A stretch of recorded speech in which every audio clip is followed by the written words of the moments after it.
Ross, how far?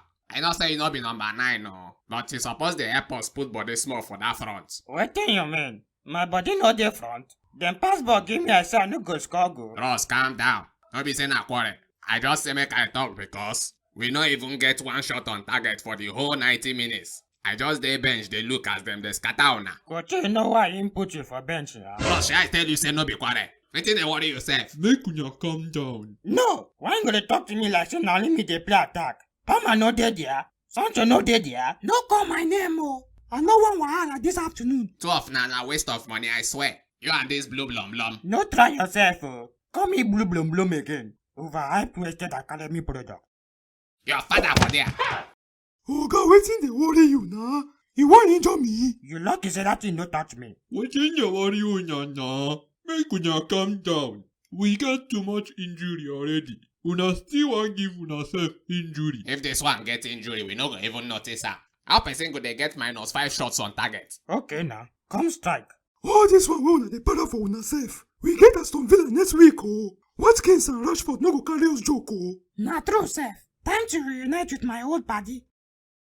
Shane alone will loan you come this club. With obligation to buy if we finish above 8, abi na 12th. Which kind obligation be this one na? Who dey sign players for us sef? Respect yourself, oh. Sure say I no want wahala. No provoke me, oh. Make I no provoke you. You wey your style of play dey provoke me. To shoot you no fit. Dey dance like one wey dem pour Dangote salt. Olori Buruku, idiot. Na you be worm. If to say na me dey post, we for no collect reach 3. What? So if person dey talk, you myself go follow open mouth. Wetin? Nkunku, Kochi dey call you. Only me? Sancho, even you too. Which kind life be this na? Na wow.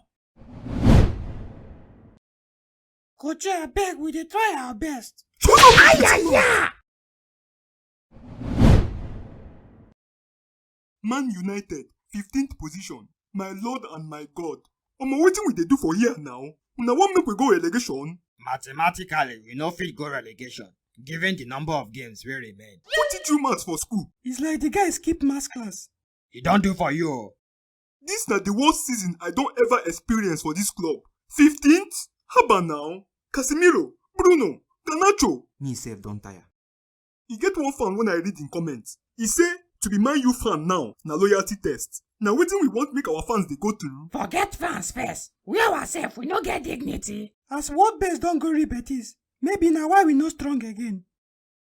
It's like this matter never serious for your eye. You think say na joke we dey joke for here? Calm down na. Make all of us dey vex like you. Abeg o, I no fit come kill myself on top this club. Club when I don dey give my all to since. Now my all don finish. I no get anything again. Then comot na. Follow football greatest comot. Why you na dey call that guy football greatest sef? I tire o. Person wey no fit trap ball. My guy dey shine for real Betis o. Make una leave Anthony Joe. How we wan take improve our condition?